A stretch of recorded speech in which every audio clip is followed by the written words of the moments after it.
ఎంత కూడదు. 5 చిన్న పిల్లలు మంచం మీద గెంతుతున్నారు. ఒక చిన్న పిల్ల కింద పడింది, తలకి దెబ్బ తగిలింది. అమ్మ వెంటనే డాక్టర్ కీరేసింది. అప్పుడు డాక్టర్ మామా అన్నారు, ఇంకా పిల్లలు మంచం మీద గెంతకూడదు, గెంతకూడదు, గెంతకూడదు, గెంతకూడదు.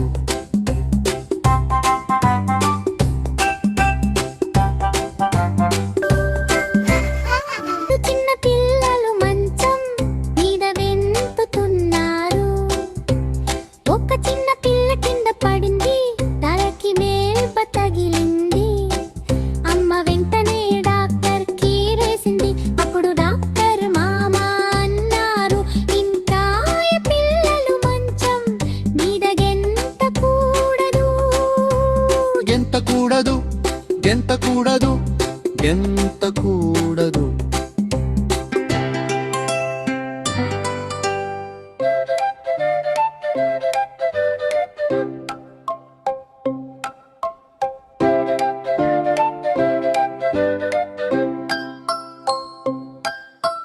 మూడు చిన్న పిల్లలు మంచం మీద గెంతుతున్నారు. ఒక్క చిన్న పిల్ల కింద పడింది, తలకి దెబ్బ తగిలింది. అమ్మ వెంటనే డాక్టర్ కేసింది.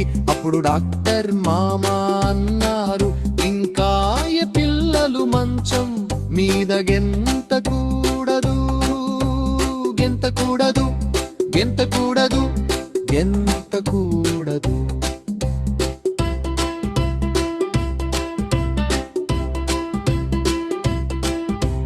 రెండు చిన్న పిల్లలు మంచం మీద గెంతుతున్నారు. ఒక చిన్న పిల్ల కింద పడింది, తలకి దెబ్బ తగిలింది. అమ్మ వెంటనే డాక్టర్ చేసింది.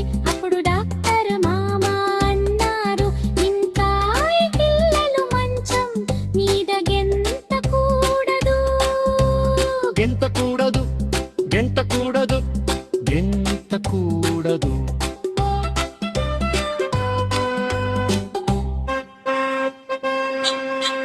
ఒక్క చిన్న పిల్లలు మంచం మీద గెంతుతున్నారు. ఒక్క చిన్న పిల్ల కింద పడింది, తలకి దెబ్బ తగిలింది. అమ్మ వెంటనే డాక్టర్ కేరేసింది. అప్పుడు డాక్టర్ మామా అన్నారు, ఇంకా పిల్లలు మంచం మీద గెంతకూడదు, గెంతకూడదు, గెంతకూడదు, గెంతకూడదు. Please subscribe.